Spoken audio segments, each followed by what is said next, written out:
नमस्ते दोस्तों। Generally finance में जो लोग मिस्टेक्स करते हैं 10 कॉमन मिस्टेक पीपल करते हैं। इस वीडियो में हम जानने जा रहे हैं ऐसी कौन सी वो 10 कॉमन मिस्टेक्स है जो फाइनेंशियली लोगों को नहीं करनी चाहिए, और ये अगर मिस्टेक्स आप अवॉइड करते हो तो आपका फाइनेंस बहुत ही बढ़िया, या फिर आप फाइनेंशियली फिट हो सकते हो, फाइनेंशियली फ्री हो सकते हो बहुत ही कम समय में। तो वो ऐसी कौन सी 10 मिस्टेक है जो आपको अवॉइड करनी चाहिए। देखिए दोस्तों, आने वाला साल 2024 है। इस साल तो आप ये मिस्टेक्स करना बंद करेंगे तो जीवन आपका फाइनेंशियली जैसा है वैसा नहीं रहेगा, बेटर हो जाएगा। अगर बेटर है तो बेस्ट हो जाएगा, सुपर हो जाएगा। तो इस वीडियो को अंत तक जरूर देखें।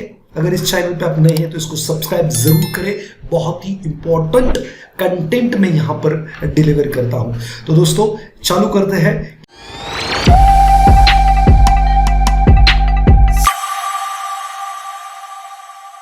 कि पहली मिस्टेक कॉमनली लोग करते हैं कि वो कोई बजट नहीं बनाते हैं। देखिए दोस्तों, बजट बनाना बहुत ही जरूरी है। अगर आप विदाउट बजट काम करेंगे तो कहां पर कितना पैसा खर्च करना है, कौन सी नीड्स है, इस पर आपका ध्यान ही नहीं होगा। जैसे कि आपका डेली एक्सपेंसेस होता है, वीकली एक्सपेंसेस होता है, मंथली एक्सपेंस होता है, यहां तक तो लोग ठीक है।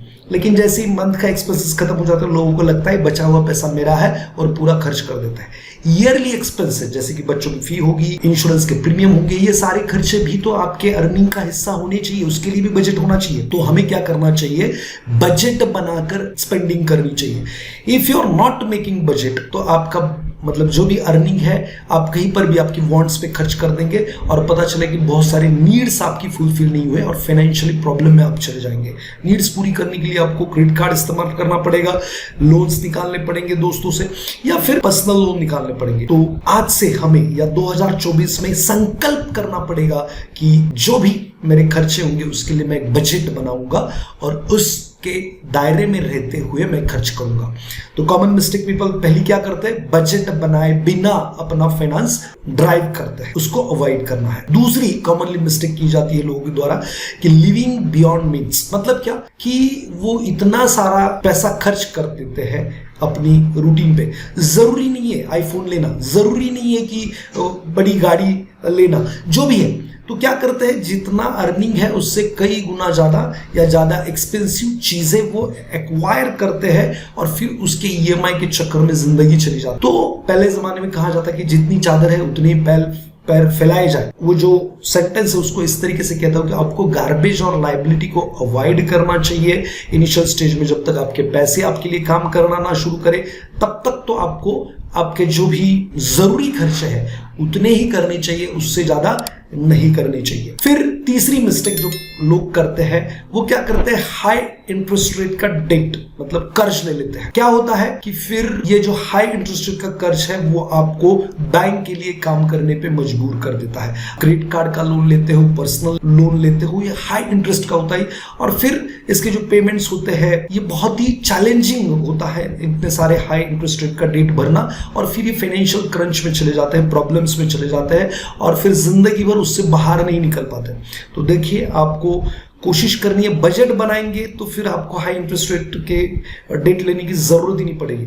लेकिन आप बजट नहीं बनाएंगे तो फिर ये दिक्कतें होने वाली है और फिर यह हाई इंटरेस्ट रेट आपको कभी भी आगे बढ़ने नहीं देने वाला। फिर चौथी मिस्टेक लोग करते हैं कि इमरजेंसी फंड नहीं बनाते हैं। देखिए दोस्तों, जीवन ये सीधा इस तरीके से नहीं जाता, वो वोलेटाइल होता है, अप्स डाउन्स होते हैं। इमरजेंसी क्या खर्चा होगा, इमरजेंसी क्या आएगी, हो सकता है कोरोना आए और जॉब चली जाए, फिर आपको जीने के लिए कोई फंड नहीं होगा तो आपको लोन निकालना पड़ेगा और फिर आप डेट में फंसते जाएंगे, दिक्कत में चले जाएंगे, या कोई बीमार पड़ता है, कुछ इमरजेंसी आती है, कुछ भी हो सकता है। तो आपको कभी भी अपने मतलब इमरजेंसी फंड बनाना चाहिए। मिनिमम मंथली जो भी आपका खर्चा है, 6 महीने का खर्चा आपके पास एफडी के रूप में या जहां पर फिक्स इंटरेस्ट रेट मिलता है ऐसी जगह पे पार्क करके रखना चाहिए। 6 मंथ का एक्सपेंसेस आपके पास एनी टाइम अवेलेबल होना चाहिए, जिसकी वजह से ये जो इमरजेंसी कभी आती है तो आप उसे अच्छी तरीके से फेस कर पाएंगे और आपको लोन लेने की जरूरत नहीं होगी। फिर और एक मिस्टेक लोग करते हैं, पांचवी मिस्टेक जिसको मैं कहूंगा कि वो रिटायरमेंट के लिए कोई सेविंग नहीं करता है। देखिए, रिटायरमेंट बहुत दूर है ऐसा लोग मानते हैं और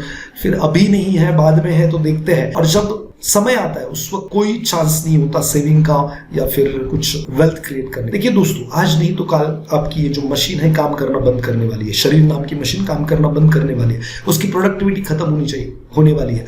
जब तक ये मशीन काम कर रही है तब तक आपको पैसे से सेकंड सोर्स ऑफ अर्निंग जब आप रिटायर हो जाएंगे उससे बनाना ही चाहिए, आपके लिए कोई भी नहीं बनाएगा। देखिए, आप बच्चों पे खर्चा कर रहे हो, घर की जरूरतें पूरी कर रहे हो, बहुत सारी चीजें ले रहे हो, लेकिन जब आप थक जाओगे, शरीर काम करना बंद करेगा, व्याधियां जड़ जाएगी, बीमारियां आएगी, उस वक्त शायद आपके बच्चे आपको ना संभाले, आपके घर वाले आपको ना संभाले, उस वक्त आपको कौन संभालेगा?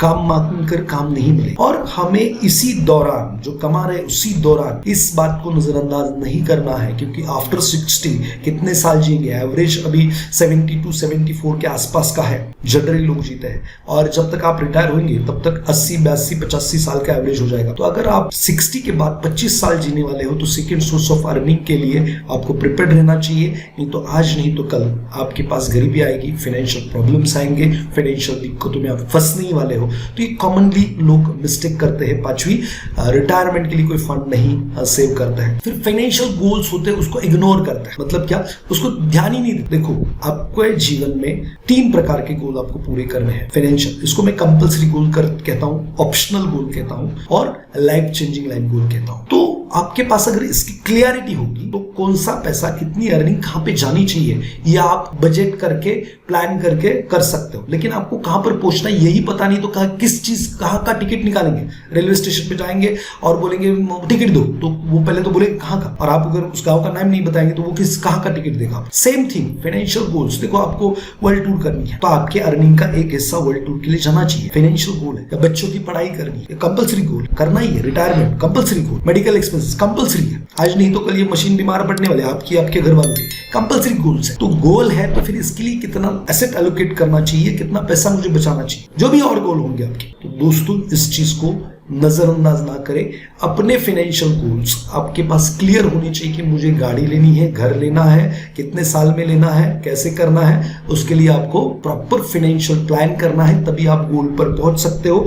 नहीं तो आप कभी भी अपने गोल्स पर नहीं पहुंच सकते। फिर 7वीं मिस्टेक कॉमनली की जाती है, फेलिंग टू इन्वेस्ट करने में फेल हो जाते हैं, या इन्वेस्टिंग करते हैं विदाउट रिसर्च। ये बहुत बड़ी गलती है। कोई तो आता है बता देता है 5% मिलेगा, 10% मिलेगा, महीने का इतना होगा उतना होगा, और फिर आप कोई रिसर्च नहीं करते कहां पे मेरा पैसा इन्वेस्ट होने वाला है, क्यों मुझे इतना रिटर्न मिलने वाला है, सामने वाला क्यों दे रहा है, क्या उसका बेनिफिट है, कुछ नहीं देखते हैं। रिस्क कितना है, रिवॉर्ड कितना है, कोई बात का रिसर्च नहीं करता है और सीधे जाकर पैसे इन्वेस्ट कर देता है, और फिर पैसा डूब जाता है, प्रिंसिपल भी चली जाती है और इंटरेस्ट भी नहीं आता है, या तो फिर इन्वेस्ट करते ही नहीं है। देखो दोस्तों, अमीर लोग और गरीब लोगों में डिफरेंट क्या है? अमीर लोग इन्वेस्टिंग करते हैं या फिर दूसरा, मतलब जो काम कर रहे हैं उसके साथ में अर्निंग का और एक सोर्स भी ढूंढते हैं। मतलब पार्ट टाइम कुछ ना कुछ तो करेंगे जिससे अर्निंग आएगी। मतलब मेन सोर्स अगर कल बंद हो जाए तो सेकेंड सोर्स बना कर रखते हैं और साथ में इन्वेस्टिंग करते हैं। गरीब लोग क्या करते हैं? एक तो पैसे बचाते हैं, बचाकर लाइबिलिटी लेते हैं, दिखाने की चीजें लेते हैं, घर लेते हैं, गाड़ी लेते हैं, और फिर उसके लिए लोन लेते हैं और लाइफ टाइम उसके कर्जे भरते रहते हैं। ज्यादा डिफरेंस है। तो इन्वेस्टिंग ये बहुत इंपॉर्टेंट चीज है। इसमें आप फेल हो जाते हो या विदाउट रिसर्च इन्वेस्टिंग करते हो, कहीं पर भी कोई बताएगा उस पर, तो डेफिनेटली आप आगे जाकर फाइनेंशियल प्रॉब्लम्स में चले जाएंगे। और यही कॉमन मिस्टेक्स लोग करते हैं जिसकी वजह से वो अमीर नहीं बनते, फाइनेंशियली फ्री नहीं होते, फाइनेंशियली फिट नहीं होते। तो आपको ये मिस्टेक 2024 से अवॉइड करनी है और फिर आपका जीवन आप खुद देखेंगे। फिर 8वीं मिस्टेक लोग जो करते हैं वो इंश्योरेंस नहीं लेते, जितना जरूरी है उतना इंश्योरेंस नहीं लेते, या लेते हैं तो इन्वेस्टिंग पर्पस से लेते हैं। ये बहुत बड़ी मिस्टेक है मेरे हिसाब से जो लोग कॉमनली करते हैं, तो आपको इसको अवॉइड करना। देखो, आपके पास मिनिमम 5-10 लाख का मेडिक्लेम इंश्योरेंस चाहिए। कभी भी घर में या आपको कुछ भी हो सकता है, अगर वो हो जाए तो आपकी जो भी सेविंग्स है वो पूरी चली जा सकती है। लोग बहुत सारे ये भी कहते हैं कि मेरी कंपनी ने मुझे इंश्योरेंस दी। कंपनी तब तक इंश्योरेंस देगी जब तक आप बीमार नहीं पड़ेंगे, मतलब रिटायरमेंट तक। और रिटायरमेंट के बाद अगर आपको कोई बीमारी हुई तो कोई भी कंपनी आपको इंश्योरेंस। मैं सिंपल मानता हूँ, आपकी एज 30 है, 20,000 का आप सालाना इंश्योरेंस का प्रीमियम भर रहे हो, तो 30 साल में 6 लाख रुपए जाएंगे। और 6 लाख रुपए, टेंटेटिव बता रहा हूं, 6 लाख रुपए आपके कभी भी इन कैश हो सकते हैं। आप या आपकी वाइफ अगर बीमार पड़ती है तो आने वाले 30 साल बाद तो 6 लाख का बिल तो ऐसे ही हो जाएगा। तो आपके पैसे डूबेंगे नहीं। आपको वो लेना चाहिए, टर्म इंश्योरेंस लेना चाहिए। इन्वेस्टिंग पर्पज से इंश्योरेंस को अवॉइड करना चाहिए पूरी तरीके से। अगर आप इन्वेस्टिंग पर्पज से इंश्योरेंस को इस्तेमाल कर रहे हो तो डेफिनेटली आप फाइनेंशियल प्रॉब्लम में आज नहीं तो कल जाने ही वाले हो। अगर आपके पास इन्वेस्टिंग पर्पज से कोई इंश्योरेंस तो प्लीज उसे बंद कर दें। ये आपको फाइनेंशियल प्रॉब्लम की तरफ लेकर जा रहा है, उसको पूरी तरीके से अवॉइड करें। टर्म इंश्योरेंस जरूरी है, मेरे हिसाब से एक्सीडेंटल इंश्योरेंस भी जरूरी है, डिजिटल इंश्योरेंस जरूरी है। तो इसके बारे में अपने फाइनेंशियल एडवाइजर से बात करें। और इंश्योरेंस कैसे ले, कहां पर ले, ये एक लोगों का सवाल होता है कि ऑनलाइन ले, ऑफलाइन ले, एजेंट से ले। तो मैं सिंपल मानता हूं कि मार्केट में जो मैंने पढ़ा है जिसमें 87 लाख करोड़ अनक्लेम पड़े हुए हैं। मतलब क्या, कोई क्लेम करने के लिए आया ही नहीं, घर वालों को पता ही नहीं, मेरे पति ने या मेरे बेटे ने कोई इंश्योरेंस निकाल के रखा था, क्लेम करने के लिए लोग आए ही नहीं। तो मैं हमेशा मानता हूं कि हम इंश्योरेंस करते क्योंकि क्लेम करें या वो बेनिफिट हमें। अगर कोई क्लेम करने जाएगा नहीं, घर वालों को पता नहीं किस तरीके से करना है, अगर मैं कल नहीं होता तो मेरी वाइफ को दुख इतना होगा कि वो शायद क्लेम रजिस्टर करना भूल जाए। बहुत सारी दिक्कत है। तो हमें एक तो इंश्योरेंस एजेंट के साथ जाना चाहिए, ऐसा मुझे लगता है। चलो ठीक है, थोड़ा ज्यादा प्रीमियम आएगा लेकिन पॉसिबिलिटी ज्यादा बढ़ती है कि वो क्लेम भी करेगा या फिर कोई इंस्टीट्यूट रहेगा जो आपको हेल्प करे, जैसे कि money academy, we are helping people for everything. तो आपका पहले से भी है तो आप मनी एकेडमी फैमिली मेंबर है तो आप वो इंश्योरेंस को रजिस्टर करा सकते हैं सॉफ्टवेयर के साथ। अगर कल आपको कुछ होता है तो वी नो कि कहां पर आपकी पॉलिसी है, जिससे will help to your family to get that insurance. तो इस तरीके से इसको इग्नोर नहीं करना है, इंश्योरेंस रखना है, नहीं तो आपकी सारी सेविंग्स, आपकी एसेट्स, सारी चीजें आपकी वेस्ट हो सकती है। अगर कोई इमरजेंसी या कोई दिक्कत हो जाती है तो इसके साथ। फिर 90 मिस्टेक कॉमनली लोग करते हैं वो है वो फाइनेंशियल एडवाइस नहीं लेते हैं। देखो दोस्तों, आपको बीमारी हो जाती है तो क्या आप डायरेक्टली गूगल बाबा से पूछकर दवा लेते हो या डॉक्टर को कंसल्ट, या कोई आप पर केस कर दे तो क्या आप खुद जाकर कोर्ट में फाइल करते हो, केस लड़ते हो, या कोई वकील एडवोकेट को आप कंसल्ट करते हो? तो जिस चीज के आप एक्सपर्ट नहीं हो, आप क्या करते हो, उस चीज के लिए किसी एक्सपर्ट की मदद लेते हो। एज लाइक दैट, जब आपको फाइनेंशियल डिसीजंस लेने होते हैं, फाइनेंशियल दिक्कतों में आप चले जाते हो तो वहां से आपको एग्जिट करना है, बाहर निकलना है, तो आपको क्या करना चाहिए? आपको फाइनेंशियल एक्सपर्ट की मदद लेनी चाहिए। इन लोगों को बहुत सारी चीजें पता होती है। देखो, मैं हमेशा बोलता हूँ लीगली 8 से 9%, 10% के लीगली फिक्स रिटर्न के रास्ते अवेलेबल है। आप इधर बैंक में पड़े हो क्या 5%, 6% पे, वही आपको 8-10% का बाहर मार्केट में रिटर्न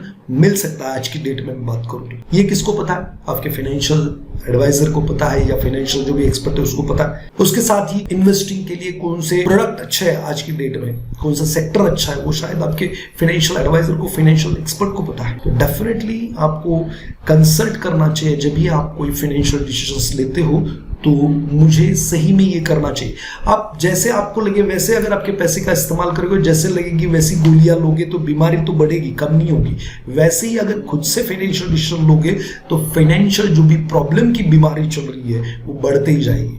तो ये मिस्टेक लोग कॉमनली करते हैं कि अपने दिल को लगा, मेरे मन को भाया, मैं कुत्ता काट खाया। देखो, पसंद से रोज आलू की सब्जी खाओ, पसंद की बात है। इन्वेस्टिंग पसंद से नहीं, जरूरत से होती है। आपकी नीड क्या है, आपको फ्यूचर में क्या अचीव करना है, उस हिसाब से इन्वेस्टिंग या फिर फाइनेंशियल डिसीजंस होते हैं। तो ये आपके पसंद से नहीं होंगे, आपकी जरूरत के हिसाब से फाइनेंशियल डिसीजंस अगर आप लेंगे, डेफिनेटली आपकी जरूरत क्या है, फाइनेंशियल फ्री होना, एक फाइनेंशियल स्टेबल लाइफ जीना, ये आपकी जरूरत है। तो जरूरत के हिसाब से फिर आपको फाइनेंशियल डिसीजंस होने चाहिए। इसके लिए मेरे हिसाब से फाइनेंशियल एडवाइजर आपके पास होना चाहिए, फैमिली मेंबर होना चाहिए, उसको फैमिली मेंबर बना दो, तभी जाके आप इससे बाहर निकल सकते। और 10वीं जो मिस्टेक है, अनप्लान्ड स्पेंडिंग, ये सबसे बड़ी मिस्टेक है। कहीं पर जाते हैं घूमने, कोई प्लान नहीं होता, कोई बड़ी चीज खरीद लेते हैं क्रेडिट कार्ड पे, या फिर मार्केट में चले जाते हैं दोस्त के साथ, उसने आईफोन ले लिया तो ये भी ले लेते हैं, या फिर कपड़े लेने के लिए जाते हैं दोस्त के साथ, खुद के लिए क्रेडिट कार्ड मार के कपड़े लेके आते हैं। तो ये जो अनप्लान्ड स्पेंडिंग है ये आपको बहुत दिक्कतों की तरफ लेकर जा सकती है। तो प्लान है कपड़े लेने का, आईफोन लेने का, घर लेने का, गाड़ी लेने का, या दूसरों ने लिया है इसके लिए आप इन्फ्लुएंस में आकर कर रहे हो, इसको जरूर आपको क्रॉस वेरीफाइड करना है। किसी के भी इन्फ्लुएंस में आकर फाइनेंशियल परचेसेस या खरीदारी नहीं करनी है, अनप्लान्ड खरीदारी बिल्कुल नहीं करनी है। सही में आपको उसकी जरूरत है क्या?